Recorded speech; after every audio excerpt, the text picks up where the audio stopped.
Daewon's a man. Daewon is crazy, bro. Yeah, have you seen how loose his trucks are? I actually have. He's like almost every time he turns, it seems like his board is scraping. Dude, he just shakes his damn truck, floor. If he just like shakes his board like this, his trucks are like barely hanging on. They're like, and then, you know what's so crazy? When I got his board, it feels like it's like I had the trucks kind of loose, but the board itself, and I guess maybe the person who was even setting it up, because I just had someone set it up, it felt loose. Really? Like it felt like when they saw I wanted that Daewon board, they're like, okay. Here you go. Yeah. We know the Daewon setup. I'm gonna give you the whole setup. Yeah. He's really going all in with. I was like, damn, I'm bust my ass out here. No, I feel you. But yeah, that's so cool. Did you skate? Have you skate? Yeah. Y'all both strike me. I know you do. I mean, I've been skating since I was like 13, man. I think I started skating in 2011. I would say 2011, 2012. That was when I first got my first Sector 9. All right. Nice. Longboard with the OJ Tango wheels and put some fucking riser pads on them shits. It's funny because I'll never forget your first board. Like, first board. You always remember the first one. Hell yeah. The first one I got was, the first real board I got was from a friend. The first board I got teased for because my mom got it and she knew nothing about skating and she went and got a Walmart board. Yep. It was just flat as hell. Yep. No stiff as shit. Whatsoever. No flex. I learned on that board though. That's the board I learned on was a Man, everybody's rode one at least one time. Yeah. You know? Yeah. No doubt. I bust my ass on them. Got them plastic trucks on it. I'm telling you. The wheels And that the don't wheels even are spin. Plastic trash. The kids spent a good hour just going over everything wrong with my board. Just clowning on you. What the fuck is this? Before, what are those? Plastic trucks. Hey, Anthony, come here. Yeah. He got plastic trucks on his board. Come look at this shit. Wait. Are we live right now? Yeah, Okay. Oh, yeah. Okay, good. No, that's good. That's good. I'm That's like, good. look at these wheels. He spit the wheels. They do like 1.5 spin, stop. I'm telling you. Yeah. Baby 1.5.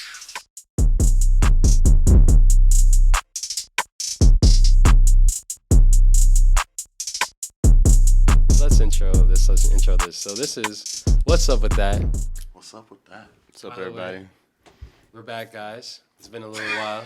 Yeah. But at the end of the day, it's still the same beautiful energy, same incredible conversations, new guests, and on top of that, good drinks and good vibes. I'm a co-host, Nymbus. We got our main What's guy. up, Nick? Y'all know me. And then I would like our guest to introduce himself. Adeyeme, creator of the BigBigShow, Purple Nights, and Head Above Clouds. You already know it's like this.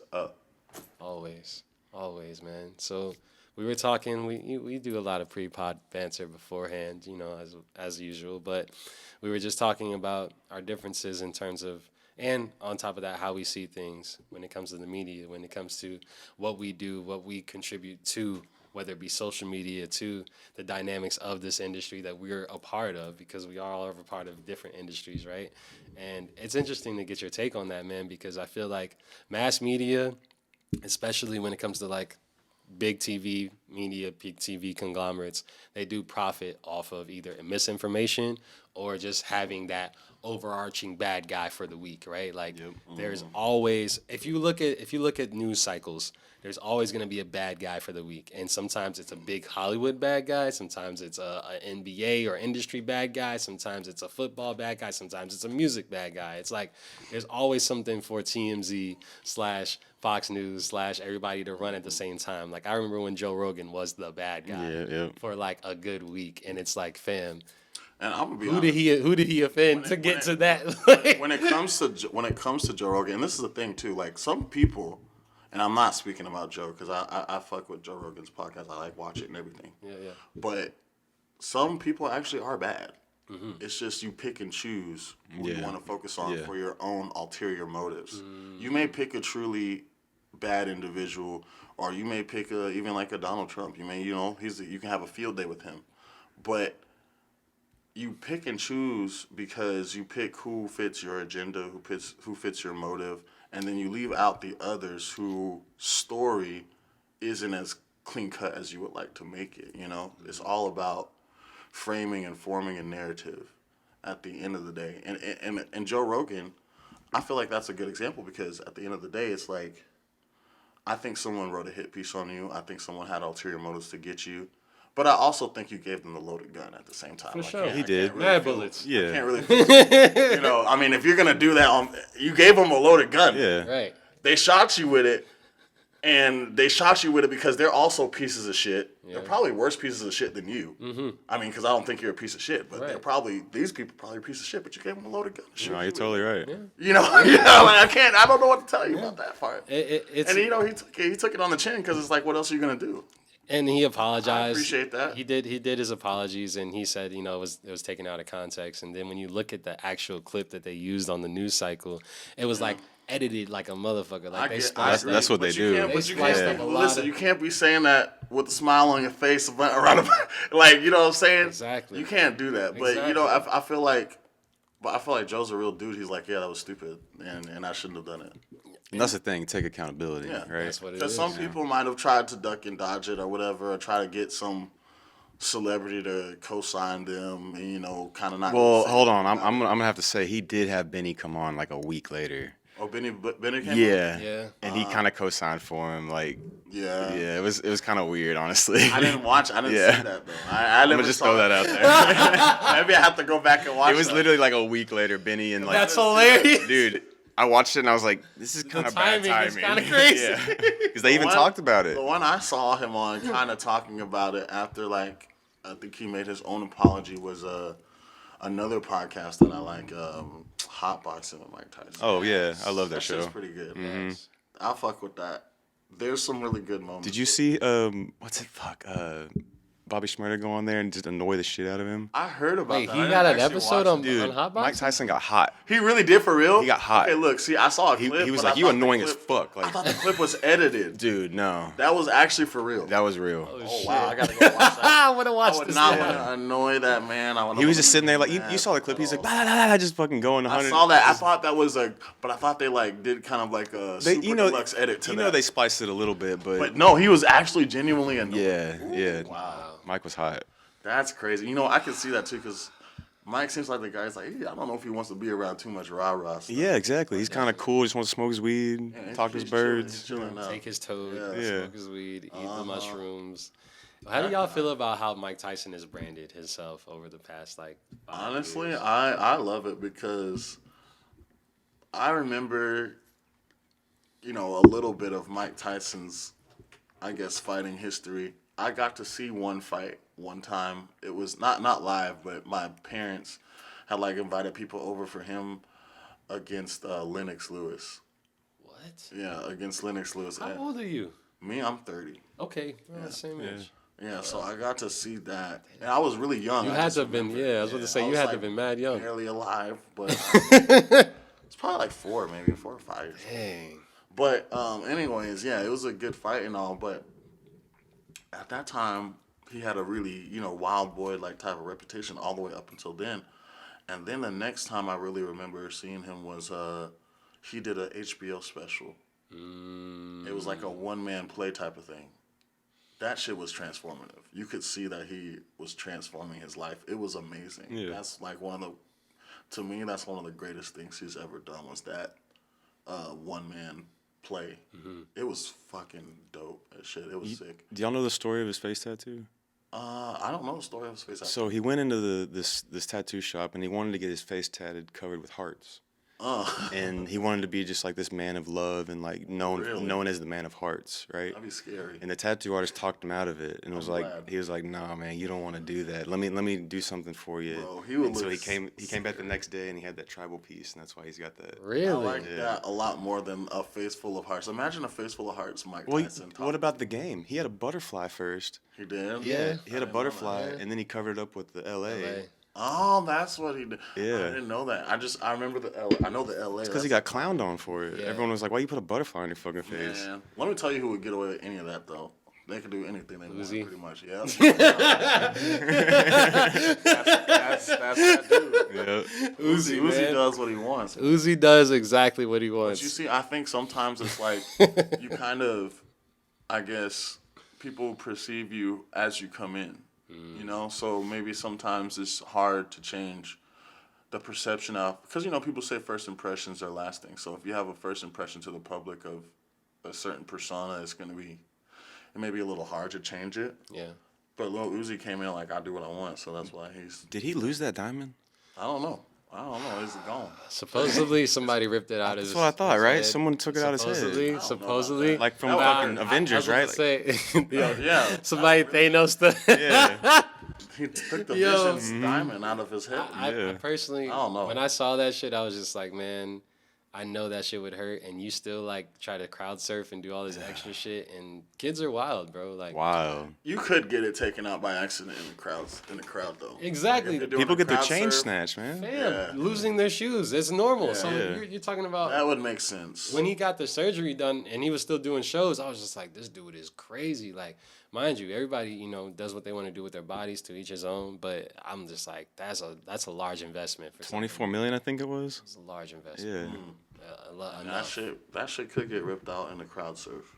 Yeah, 1,000% by accident. You know what I mean? All the adrenaline. That seems possible. Speaking of shows, by the way, man, you're known for some of the most coolest shows in Dallas, and I'm not just saying that to say that. Appreciate it. I'm not saying that to say that. we had a good time at the I've last actually one. experienced Yeah, it. bro. You know I'm what glad I'm y'all saying? came through, man. Yeah. That last one was definitely the biggest one, and it was, man, very rewarding. Yeah. I'll say that because I did put a lot of work into that one in particular, and they keep getting bigger, and I was happy with the results. Everything there was awesome, dude. From the vendors, the artists, to everybody. I'm just so glad because my shows are about the promotion of creativity and self-expression. I tell anybody who wants a synopsis of what my shows are about, that is the most succinct, most simple synopsis I can give you. It's about the promotion of creativity and self-expression. And when I think of events, when I think of shows, I think of memories. A lot of it's about the memory. It's all about the memory, because and that unique experience. I want to cultivate a unique experience for everybody who comes there. So when they come, they think, man, I haven't really been to something like that before. I haven't seen something like that. I haven't seen the different mediums of entertainment put together in that way. And that creates a unique and distinct memory. Mm-hmm. So anytime they see the brand, anytime they see anything BigBigShow, Purple Nights, Head Above Clouds, Yeme Productions, anything associated with the shows, they'll remember that distinct experience they had at the last one they attended. Every single time. Because it's unique, it's distinct, it sticks out in your mind. Your brain, yeah. Subconsciously, it sticks out because you haven't seen anything else like it. Exactly. Or experienced something like that. Like, I've been in, and I'm sure, he's been in mad shows, and I'm just like, bro, it's interesting to see how the dynamic has changed from a show that was thrown 2 years ago. Because I was seeing CreatorsDontDie when I first moved to Texas. Mm-hmm. Like, and y'all had the venue at a warehouse, it seemed like, and it was in a whole nother area. Mm-hmm. So, and y'all had did y'all have a wrestling ring in that motherfucker? Or something of that nature? Because those are the shows I wanted to go to, but it was always on like a Tuesday or something random. That was, and shout out to Mecca, because he runs Creators, and they did have some wrestling shit go on there. Damn. That venue used to do a lot. Yeah. That venue did a lot. That was how I first heard about it. Yeah. I was like, holy shit. They definitely put it on. Yeah, dude. And mind you, I was coming from Rockwall, bro. Like, I hated Rockwall, but that was all I knew when I moved here. So naturally, it was just like, okay, how can I get outside and get incorporated into, a network of people that are doing the things that I love to do. So I just started going to open mics. I started going to different little things, and I would meet little people here and there, and they would tell me about other shit going on. And then I started seeing CreatorsDontDie pop up, and then a couple other people pop up, and I was just like, damn, that looks like electric. That looks alive. That looks something that is like palatable for me, especially. That's where the energy's at. Yeah. 100%, man. Yeah. It was like a no-brainer to do like some of my shows there because the venue is just another part of the show to me. It's not just a venue. It's like it adds to the overall vibe, the overall, tone of the show. Yeah. So choosing the right venue is crucial. That is key. That is key. How long have you been throwing events?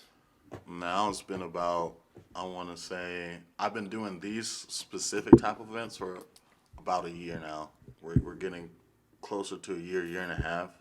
I've probably been doing events like just as an artist and putting on like my own like music events for about 2 years because this actually started, I was an artist first. Right. And I still am, but it started because, I heard a lot of things about I don't know, a lot of gatekeeping. It's hard to get a show in Dallas, yada, yada, yada, blah, blah, blah. Mm-hmm. And I experienced a little bit of that. But at the same time, I was just like, the shows I was doing, I was like, I can do this. I know enough artists to put on my own thing, you know what I'm saying? Yeah. I can do it on my own terms. So originally it just started with music. And there was this place called Spencer Records, and I did a show there in Bishop Arts. It's a pretty cool place, by the way. Y'all should check it out.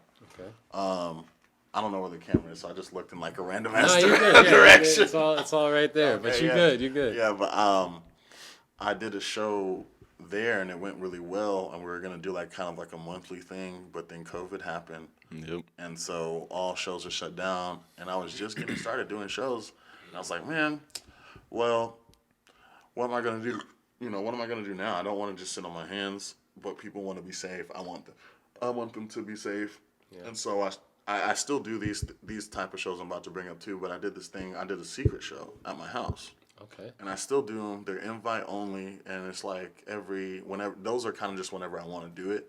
But when I did that, I thought, okay, the musical acts would be cool, but what would I really want in like, you know, something like this? And I was like, let me put some spoken word in there. Mm-hmm. Let me add some comedy. You know what I'm saying? Mm-hmm. And so let me add some like improv theater, like type of games and shit like that. You know what I'm saying?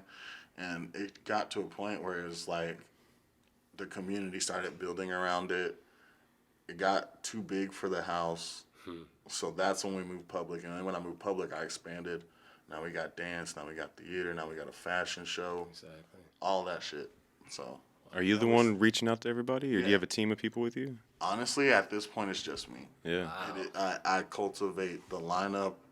I handle the door. I handle picking the venue. I handle all the promotion, all the videos you see. You do all of that on your own, bro? Oh, you're doing all production, too. Yes. Holy shit. It's Yeme Productions. I thought I was doing a lot. Like, damn. It's a whole event. And yo. Yeme Productions is in the building. You looking at it right now. Wow. Yes. Hey, so when you get ready to expand, though, you'll be able to just teach people. That's what I'm saying. Yeah. And the thing is, anybody, I feel like, can really put on a show themselves. I think a lot of artists should go ahead and, like, team up. Like, I watch a lot of anime. We were just talking about this before you got here. Yeah. The teamwork aspect in anime is like no other. You got to team what I'm saying? Got to. It's like every time, one of the shows I love to watch before any show I do, like the day of or day before or leading up to it, One Piece. Because there's so many characters, they all contribute something to the team, and they're all united in like one goal. And that's kind of how I view my shows. Like the artists I pick for the shows, I know the vibe, I know the energy, the crowd they're gonna bring, and that also helps cultivate an overall vibe, because it's a simple concept of you're gonna bring some people, they're gonna bring some people. Yeah. They came for you, but now they also discovered them, and they might have even discovered each other in the crowd. That's how it happens. And vice versa, you know. And it's just a natural community vibe. Yeah. When we went there, I know we probably got 4 or 5 people that wanted to come on the podcast. I'm telling you, man. Just networking. And I love to hear that. Yeah. I like, that is, like I said, what the show's all about, the promotion of creativity and self-expression. Right. You know what I'm saying? So when creative minds can come together and they say they met at my show, that makes me feel really good. Yeah. For sure. No, I feel 100%. that. Yeah. Wow. I didn't know you were doing it all by yourself, bro. Yes, man. That's impressive. That's very impressive. I appreciate that. That's very fucking impressive. Like, I really do. Because I was gonna ask you, I'm like, how are you doing all this, man? In terms of just the moving parts aspect of it, and it kind of goes back to the question of how things have changed from, like you mentioned it, when COVID popped off, it shut down everything. It changed the whole aspect of venues and getting venues. And I remember long before COVID happened, it was probably 2016. It had to have been between 2015 and 2016. I was in Chicago, but I threw a show in New York, and I booked the venue through Airbnb, because they have like pretty decent venues that you can get for the day or two. Yeah, for the low. Like if you put your money together with a camp of people that want to do a show or do a venue, you there's many options and outlets to get a venue for the day, especially if it's just for the day. Y'all all pitch in $100 or $200. You get. This is the move, by the way. Yes, yes. No, for real. Like sauce, y'all gonna get some free sauce today. Yeah. At the end of the day, fuck just relying on what you're given. Create it yourself. Yep. So take that initiative. Really, just be adaptable. You know, like life is unpredictable, as people say. You know, so you gotta be able to deal with unpredictability. It doesn't mean you have to predict the unpredictable. Just be versatile in how you're prepared for situations that may come your way. You know what I'm saying? So if you have a versatile mind, if you have a versatile game plan that isn't too rigid, you have more flexibility. That's true. You know? That's true. Yeah. That's true, man. You need that. Yeah, shit, all the time in this day and age, because something could drop on the drop of a dime. Things can change. We don't even know if aliens might have just said hello. Man, what y'all think about that? With the balloon? What y'all think about With the balloon? No, I'm talking about the other shit, other bro. shit. Oh, you don't shit, even we know. about to blow this nigga mind. I was gonna say, I've been tapped out. Most people are tapped in. I've been So tapped in out the past of 8 days, Yeah, go ahead. 8 days, they've shot down 3 things over Canada Okay, put me on. Alaska. and Alaska. That's right. Alaska, 2 days ago, really on Thursday they found out about this, but the briefing was on Friday. There was a unidentified car-sized flying object over Alaska. We don't know what it is. We don't know where it came from. We don't know what it does. They don't know how it was in the They air. have zero information. They're saying it floated in mid-air. And you know what? Okay, I'm gonna get a little bit. Go. do Go. it. We do this shit. Go. So, I encourage you guys to look up, and you can actually go to Joe Rogan's podcast and find this. I encourage you guys to look up Bob Lazar. I Yes, love dude. His episode on Joe Rogan. Yes. We know. Now we're on the same Yeah. page. The way they were describing it floating in midair is how Bob Lazar was describing the UFOs Yeah, he was that calling said it he worked on. UA. Or the UA, Yeah. whatever. Yeah. But you know, Yeah. I know what you're talking that's about. what he said. He said it was like that.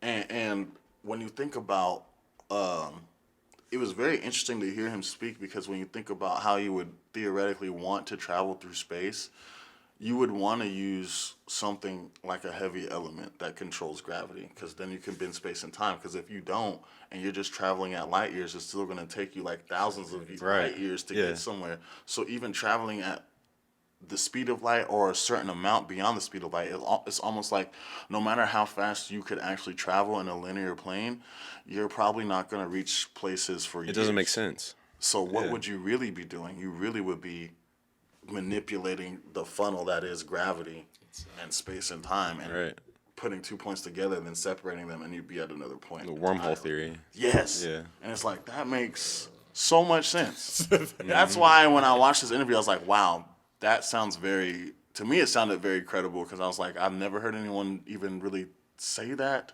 And 2, you're the only person I've heard that will break down how you would actually. I mean, he described everything, like how everything was made, how he worked on the stuff. That'd be crazy. Imagine if we could, the only country, and I don't want to, you know what? I love these people. Let me say this right now.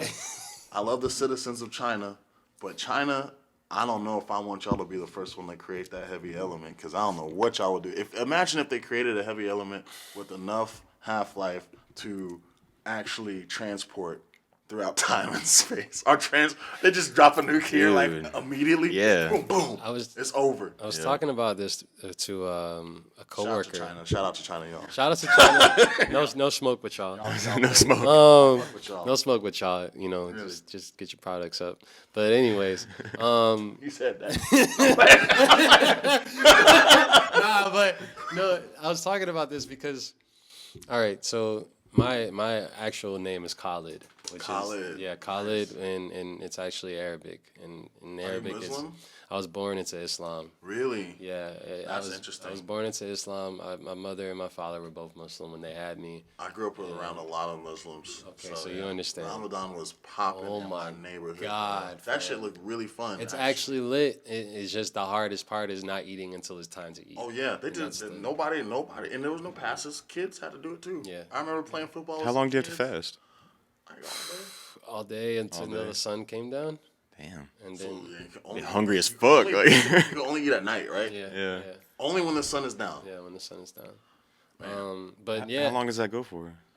Ramadan goes for like it feels like a week, honestly. But it's a couple days, right? A couple days, but it feels like a week, bro. Like, because it's based off a time period. And then on top of that, like, yeah, it's basically a couple of days. Ramadan was always hard. Like, fasting, we used to fast at the end of every month, just for a day. You know, at the end of every month, you fast for a day, just only water. And basically... Yeah, it helps cleanse your body and your gut of all the things that you ingested for that month. Because if you give your stomach, which is one of the most hardest working organs in your body, if you give your stomach enough time to actually digest and transfer all the waste that has been like absorbed for a whole month, then basically that day to 2 days, you're clean. It's like power washing your body. There's some science behind all that. Yeah. And so if you look at it like that, every month you start a new month, you're kind of like resetting. You're starting with a resetted colon, a resetted interior. And then your brain. It's crazy how fast your brain actually gets accustomed to it. By dates, like I've fasted for 3 days, just water before, and that shit was hard. Bro. Yeah, it was hard as fuck, especially having to work and go and do shit and be in society and then still be mad as fuck. Oh my god, dude! You take food differently. Like disorient you too because you're hungry. It has to, right? A little bit. It has to. It does something to your senses. Is that me? That was me. I was like, oh shit. It does something to your senses. It's my girl, but it's okay. It does something to your senses to where basically everything is hyper sensitive. Your hearing, your smell, your eyesight. By day 2, you smell things in the air, like on another level. Really? You smell food from like down the hallway. By day 3, you really like water tastes like it tastes different. You know, I remember walking outside on my break and really feeling the sun's actual like energy. Wow. Yeah, like you could literally actually feel energy on a different level from the vitamins that you get from the sun to everything that you're ingesting. And then your body's just so hungry, taking whatever. Yeah, it's taking everything. Yeah. It's taking everything. Have you guys ever heard of breatharians before? Yeah, I was just about to say that, dude. Okay. I was just Breatharians are literally a civilization of people that only survive off of water, sunlight, and that's practically it. But they live in certain places and regions where that's much more easy to do because it's more natural habitat. It's not like city like. They eat a little bit of food though, right? A little bit, but for the most part, it's just as small as very possible. minimal. They say they get everything. They don't live to eat. They eat to live. They eat to live. Gotcha. They eat to live, but it's more based off of like the fact that they have grown accustomed to that lifestyle for such a period of time. I might want to try to do that just one time on the end of the month, just to see what happens. Yeah, bro. I honestly encourage people to do it. If you wanna reset like pass your out. body. I'm coming. No. I will teach you. I will teach you the way. Okay. And one of the easiest ways to get a hold of your head is to control what you eat. Because I was vegetarian for like 6 years, and then it's super easy, dude. Like it's not that hard. But if you can learn to control your mind like that, you can do anything. It's all that willpower. How bad do you want it? Some type of discipline. Yeah, exactly. It's a discipline thing. I was born pescatarian. I didn't have chicken until I was 12. Oh shit. Really? Yeah. Wow. Do you still not eat like beef or anything? No, I do eat. I eat red meat. See, I don't really fuck with red meat because like I went so long without it. Like I don't. And it does make you sluggish. Yeah. I mean, like I love steaks and shit, but I find if I eat the steak like too much, You get sleepy. sometimes like the whole week will feel more sluggish than the week after. Digesting that. Yeah, because it takes a long time to digest. It tastes really good, but it does take a long time to digest. Yeah. And being in Texas doesn't make it any better. Oh, dude, I was a vegetarian in Texas. Don't tell me, like, Really? come on now. The state capital of the world right here. Yeah. I'd go out to lunch with people and they'd be like, "What the fuck is wrong with you? Like, you don't want a steak?" Telling you, Like, We're over here ordering fish and shit at a steak restaurant. I'm getting a salad and they're like, "You Oh. sure you don't want like?" You probably were insulted. Oh yeah. No, seriously, I'd be insulting people. Like, Yeah, I'm telling you. Yeah. You don't want to eat my grandmama's lamb chops? Like, what the? Why? Lamb chops. Oh my God. I love lamb chops. Wow, man. Nah, it's one of those things like you get used to certain things that you accustom your body to, or you get your body accustomed to, and it's all within the mind, bro. I would highly suggest it. What you want to do your first day, if you just want to fast a day, get a gallon of water, slice up some cucumbers, slice up either a lime or a lemon, put that in the gallon of water. Put the gallon of water in the refrigerator, let it sit. this is before your fast even starts. Do it like a day in advance. And then once you start that first day, when you wake up in the morning, are you a morning eater or like an afternoon eater? Honestly, it's so funny because I actually do eat a lot at night. Okay. I'll eat during the daytime. I might eat something very small, but my main meals probably come after 9 o'clock. PM?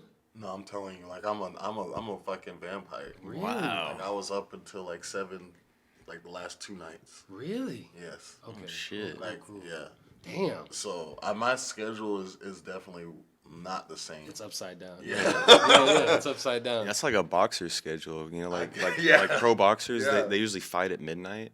On Really? like pay-per-view fights. Oh yeah, you're right. It's like They do. midnight, so they're on a they're on a flip schedule than everybody. So they'll be training in the gym midnight, 4 in the That morning, shit is crazy. so they're That's not kind of like tired. what I'd be doing though, because like when I edit my videos and shit for like shows, I'm usually doing that at like anywhere in the morning? between anywhere between like I probably start around 10ish and I'm done at like 4 or 5. Yep. Yeah. Damn, that's crazy. It is different for people that like have that schedule of like I remember when we first talked. Night owls, we work the best at night. Like we work the fucking best. And I remember making beats, and the best beats I would make would always be between 2 a.m., 3 a.m., 4 a.m. They do because say your mind is the most creative at night, which would make sense because that's when you usually dream. yeah, Right. So that yeah. does actually seem to correlate. combine that with the fact that the moon is at its highest elevation at night, and that also equates to your water levels combined with like your brain, and we talked about that. I have so many ideas that like just flood my head in the morning, and then by the end of the day, it's just like slow stream. Do y'all ever have those times that when you're laying down in the bed and then you want to go to sleep, but you have all these brilliant ideas? Oh yeah, Start I mean, to fucking float into your brain. yeah. I literally set aside time to just think at night. 'Cause Really? that's the best time where I know no one's gonna call me. I can be as uninterrupted as possible, and it's not like I consciously am like, okay, think about this. Not necessarily. It's more a lot of the times just get into a certain mood to where my mind is in an environment where it can start to process and think about certain things.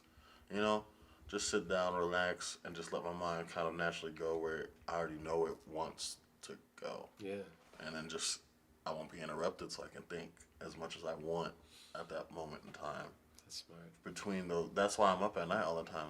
That's like It's the like most meditating kind uninterrupted of. time I can possibly have. No, who's gonna, first of all, who's gonna call me at 3 o'clock in the morning? And second of all, who's gonna be mad that I didn't answer?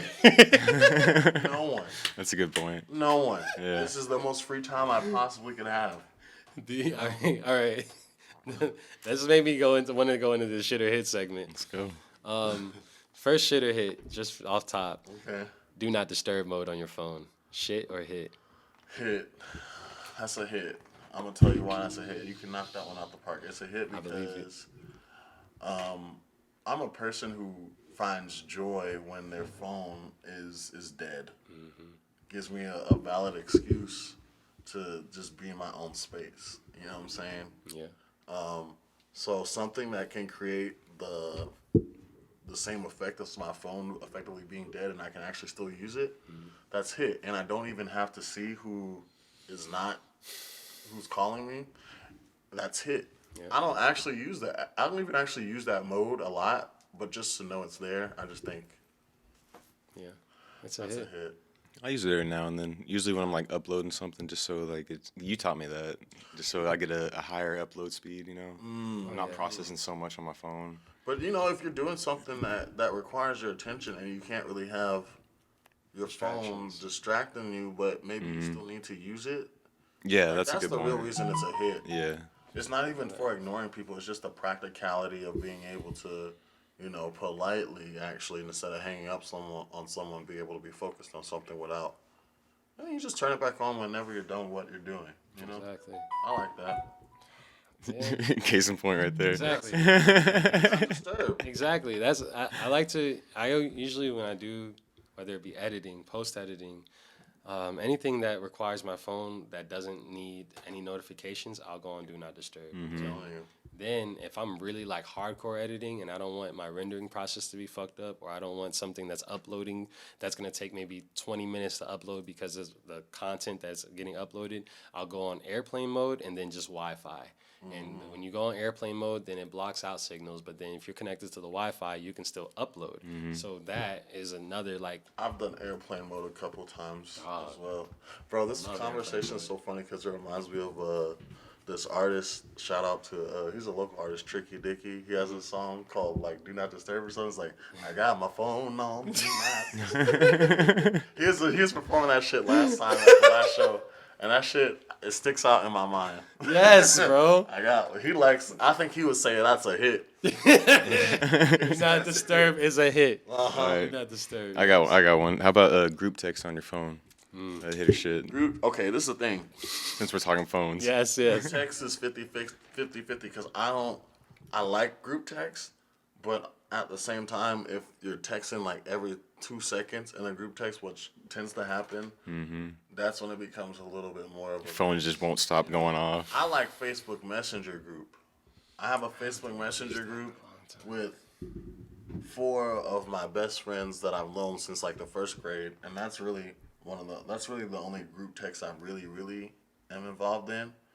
That one's a hit, but on my phone, like actual messages, it can be a hit or a miss. Is that an option? Can I do that? Miss is in the middle, I guess. Miss is in the middle, yeah. Miss in the middle. Yeah, Then Miss it's a is in the miss. middle. Then it has to. I'm a miss. All right, so let's. I'm gonna go off. I'm gonna go off your shirt here and say, hitter shit, Goku. Oh shit. Okay, Goku is hit. But Goku is the hit? newer Goku. I'm gonna say the newer Goku. Okay. Wait, so what this era is of Goku? Like the Super movies. Saiyan God? Like the movies Goku. Like Dragon Ball Super Goku? Yeah, let's go Super Goku because there's a distinct difference. Dragon Ball Super started out as shit. Ended up as a hit. I'd agree with that. The last tournament I saw where he was fighting Jiren, Yeah. Yep. that's a hit. Yeah. That's not even a discussion. It's Yeah. a hit all the way when he was fighting with Jiren. Yeah. That shit was dope.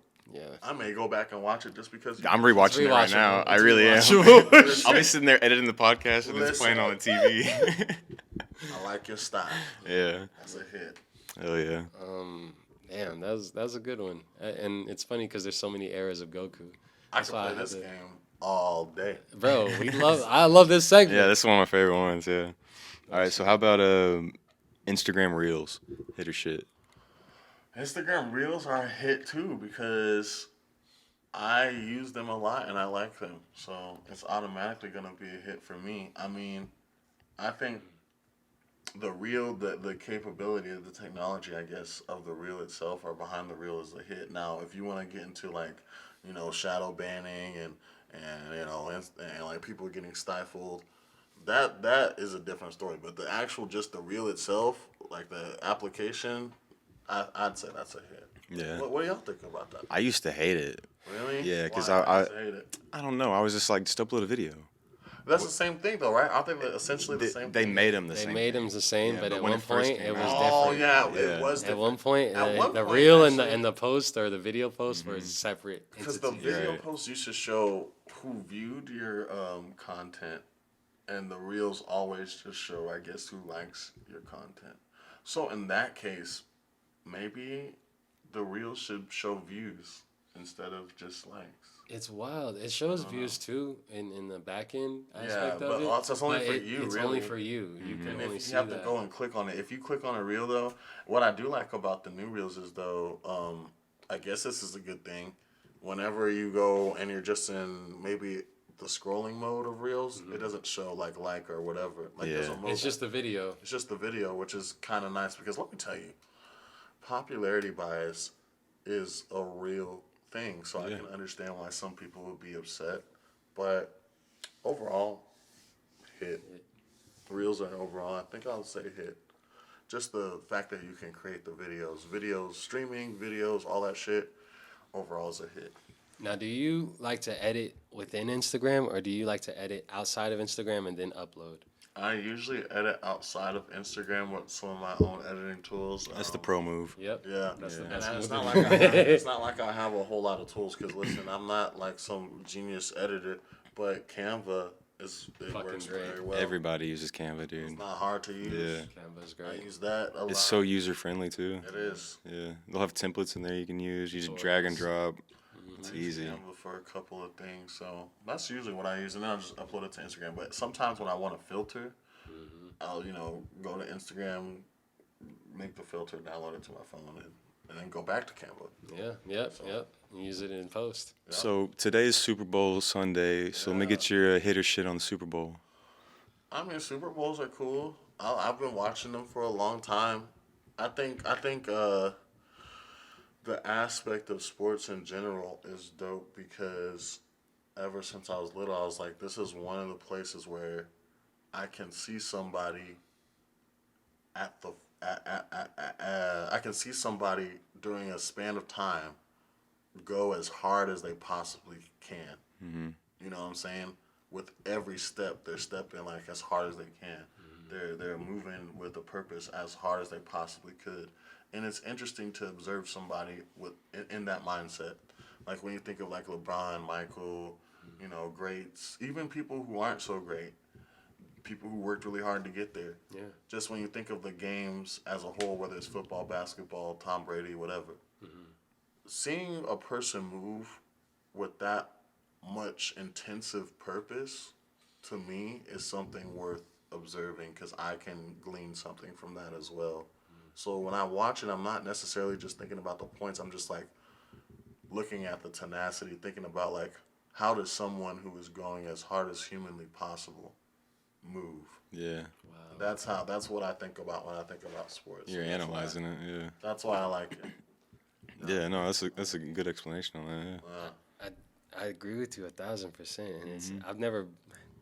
It's funny because it's like I'm not that invested in sports, but Right. I break it down in that way as well when it comes to pure athleticism. You respect the hustle. Yes. That's what it is, yeah. Yes. Some people, that's the thing. Like I've had people ask me like, why do you even, why you like that?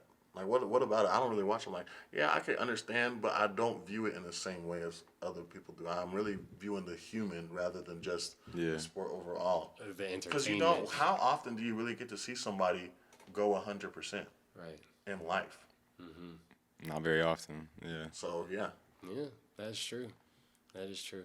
That's touche to that, man. That was a good ass fucking question. Yeah. I like your response. Hit. Let's see what else I got on here.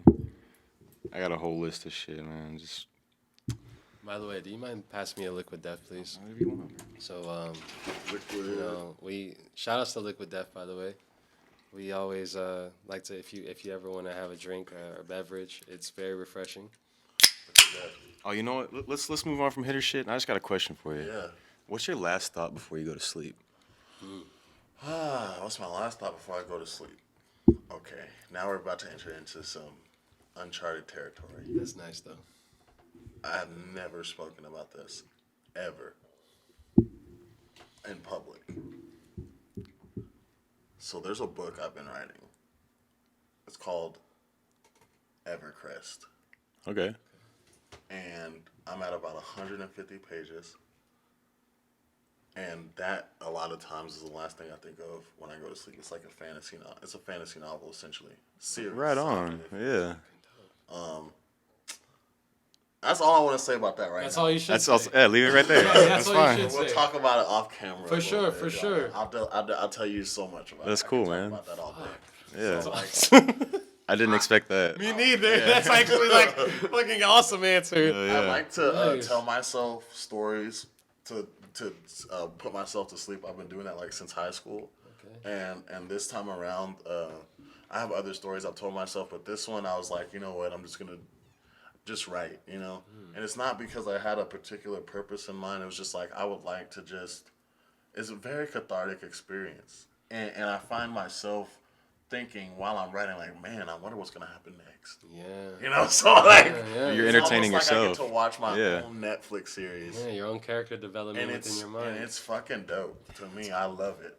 That's cool as fuck. That's like imagine having a show you can turn on at any time and be entertained. Yeah. That's what Evercrest is to me right now. That's cool, man. Yeah, for sure. I'd like to see where that turns out to be. Me too, actually. Hey, me too. I mean, Let's see. I like the name, We're honestly. We're 150 deep right now, so like we keep going.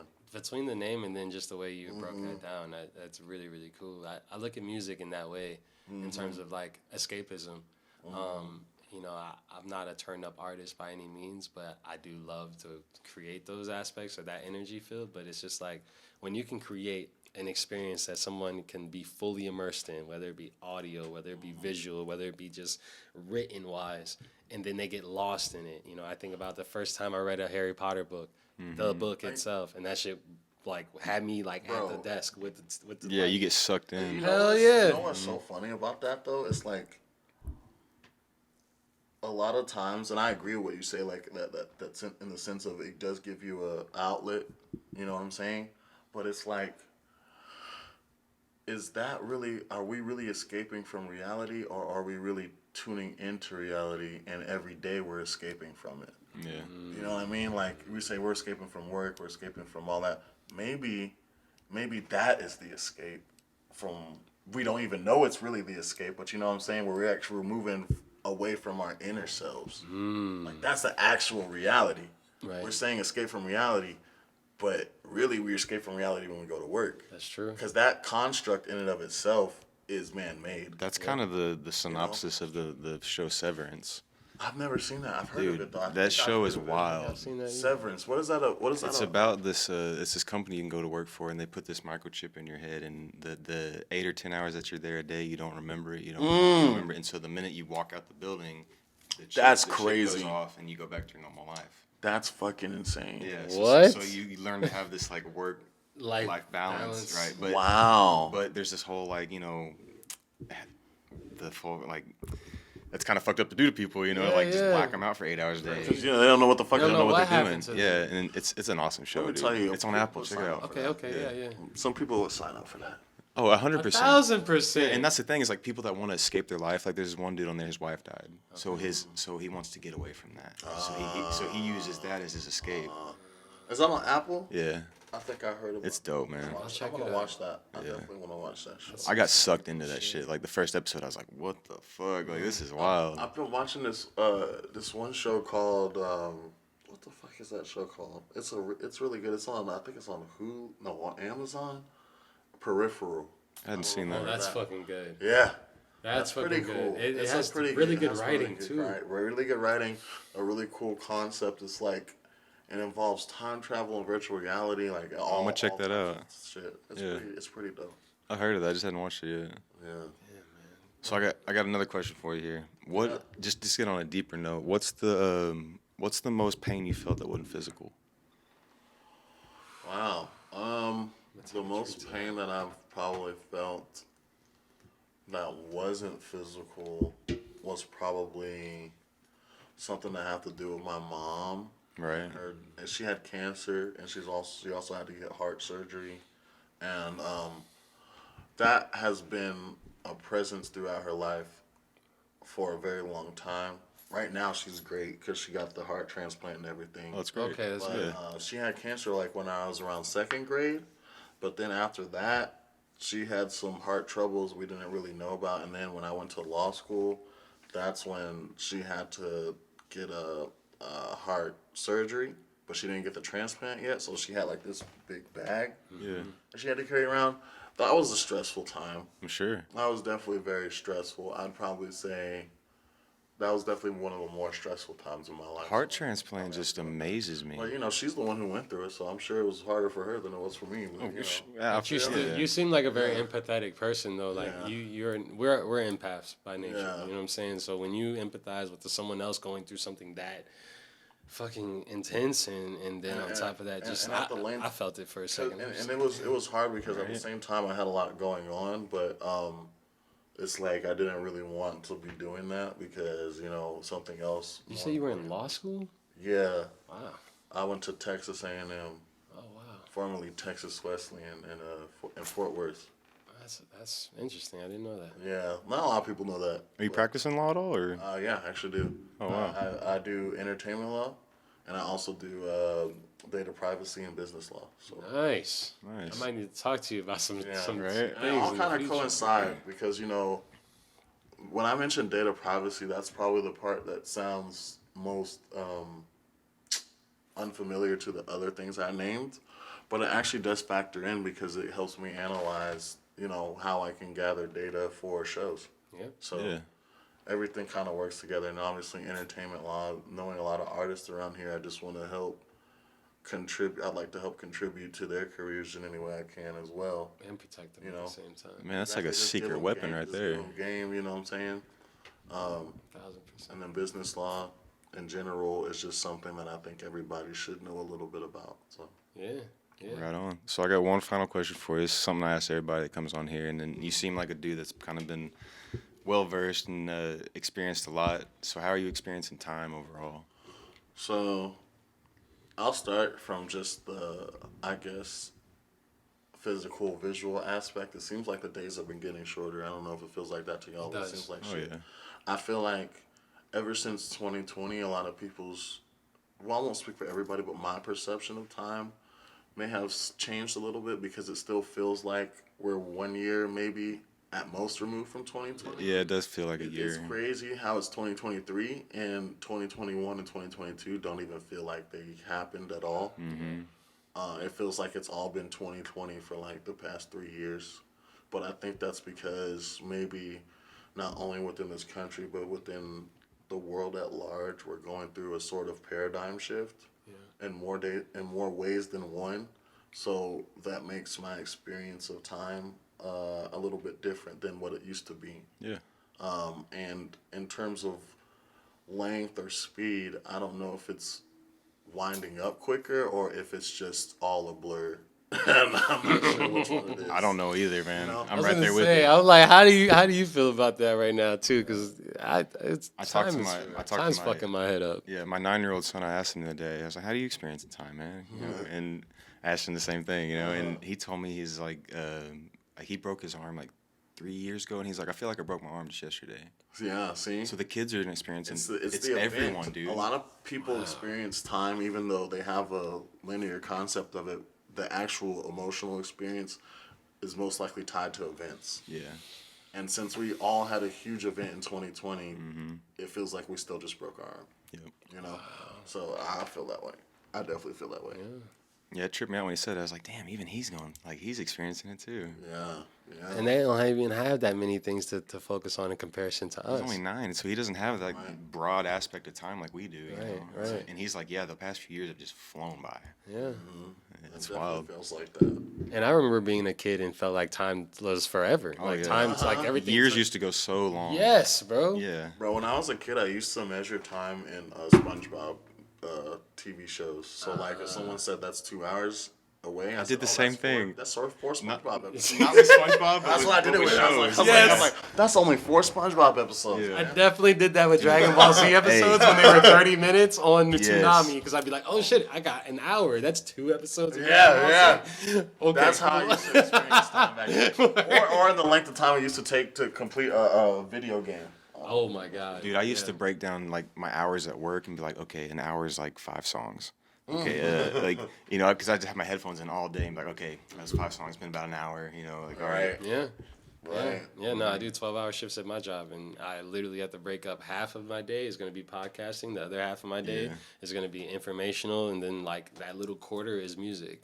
But for the most part, it's either podcasting, information-based audio that I can listen to, and then I measure music here and there, but it's more so, like, I try not to dive too deep into music as much, especially at work, because I can get lost in it and go from classical to jazz to rap, all over to the world. hip-hop, to instrumental bass, to stuff in the 90s and the 2000s, and it's like, to be an audiophile is crazy, but that's a beautiful way to describe how you experience time, because everybody has a little bit of a unique spin or a unique look at it, but we all experiencing it kind of differently.